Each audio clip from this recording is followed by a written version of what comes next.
नमस्कार दोस्तों, जयवाल पॉइंट के यूट्यूब चैनल में आप सभी का स्वागत है।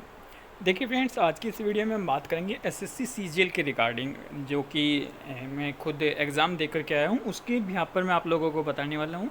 आप भी कमेंट करके बताइएगा, आपके साथ भी कुछ ऐसा ही हुआ है क्या, क्या किस तरीके से सीन हुआ है, पीडब्ल्यूडी के साथ क्या क्या चेंजेस हो रहे हैं एडीक्यूटी एग्ज़ाम में, और टीसीएस में क्या बेहतर था, क्या इसमें बेहतर है या किस तरीके से चीज़ें हैं, वो मैं आपको इस वीडियो के माध्यम से आप लोगों को बताने वाला हूँ। चैनल पर नए हैं, चैनल को सब्सक्राइब जरूर कर दीजिएगा। देखिए दोस्तों, सबसे पहले मैं आपको बता दूं कि मेरा एग्ज़ाम था आज, और एग्ज़ाम सेंटर था मेरठ, जो कि एडीक्यूटी में सबसे पहले तो जाते ही चीज़ें ये दिखी कि जो टीसीएस के सेंटर थे, जहाँ पर भी टीसीएस के सेंटर हैं दोस्तों, ये जो भी हैं, उसके आसपास का एरिया डेवलप एरिया था।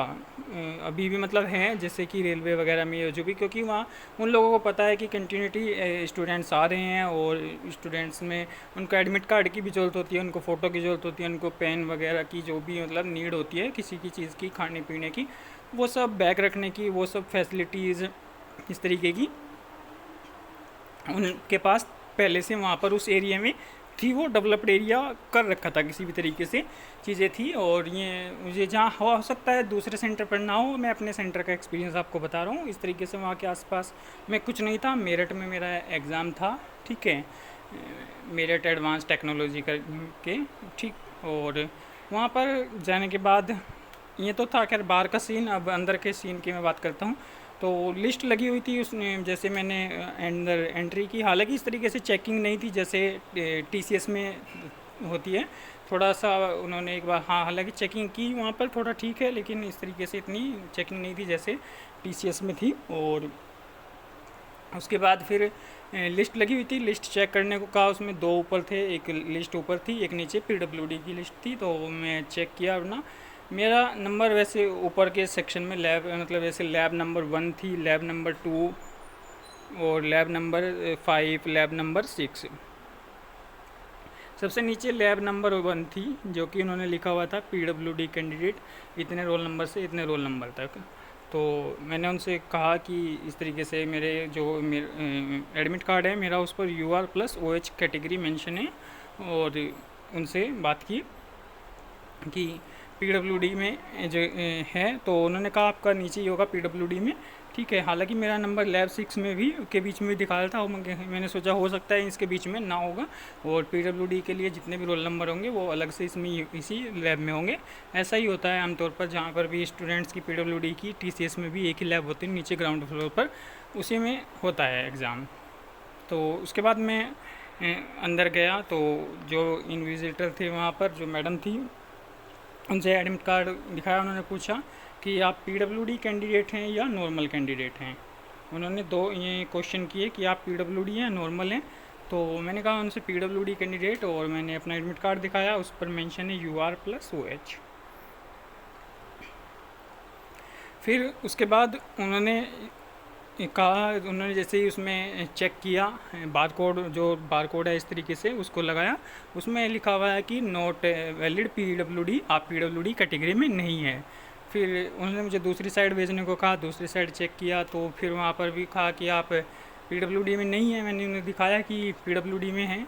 अब किस तरीके से, फिर उन्होंने मुझे लैब 6 में जाने को बोला। फिर मैं लैब 6 में गया, तो वहाँ पर जो भी लोग थे वो ज़्यादातर हो सकता है एक्स्ट्रा टाइम वाले ही हैं मेरे हिसाब से। उसमें जो पीडब्ल्यूडी में वो एक्स्ट्रा टाइम के लिए, जिनके पास एक्स्ट्रा टाइम नहीं है उनको अलग किया हुआ है, और जिनके पास एक्स्ट्रा टाइम है वो उसी लैब में फिर इंक्लूड कर दिए, वो पीडब्ल्यूडी में उनको शामिल कर दिया।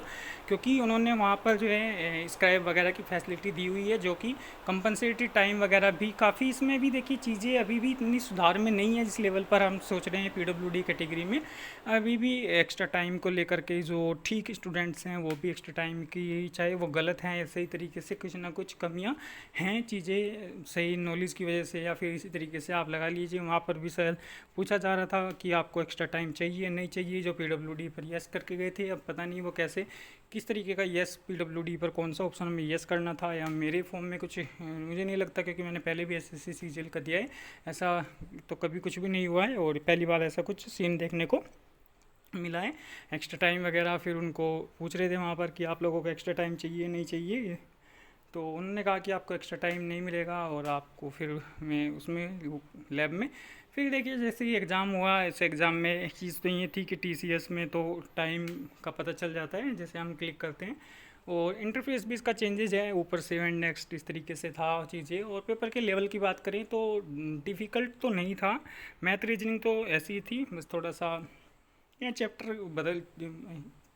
चैप्टर में चेंजेस था। एक दो चैप्टर थे जो कि ऐसे सीजीएल में पहले नहीं पूछे जाते थे, एसएससी में बैंकिंग वगैरह के ग्रेटर वाले आसानी क्वेश्चन होते हैं, ऐसी कोई खास वो नहीं है उसमें दिक्कत। और मैथ रीजनिंग की बात करें तो लेवल इजी था, जैसा होना चाहिए वही एसएससी का लेवल था, कोई ज़्यादा दिक्कत नहीं थी, टीसीएस के जैसा ही था बिल्कुल सेम। हाँ, जीके टीसीएस से टफ थी, जीके टफ थी। जीके में ऐसा भी नहीं कह सकते कि करंट था, जिस तरीके से टीसीएस में करंट के क्वेश्चन कोई घुमा फिरा करके अजब अलग ही तरीके की करंट है, कोई ज़्यादा पुरानी करंट है या फिर इस तरीके के जो पूरा डीपली उठाते हैं। ठीक है, डीपली करंट था, जैसे कि काफ़ी अच्छे क्वेश्चन थे।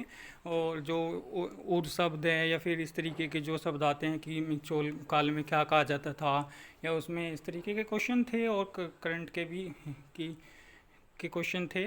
ठीक है, इंग्लिश की बात करें, इंग्लिश इसमें मॉडरेट है, तो इंग्लिश इसमें मॉडरेट है, उस जो कि टीसीएस का लेवल था उस लेवल से हार्ड है। एक्टिव पैसिव के भी अलग ही तरीके के क्वेश्चन है, इनडायरेक्ट के भी क्वेश्चन है, यानी कि मॉडरेट कह सकते हैं, अपर लेवल है इसमें इंग्लिश का क्या आसान लेवल नहीं है।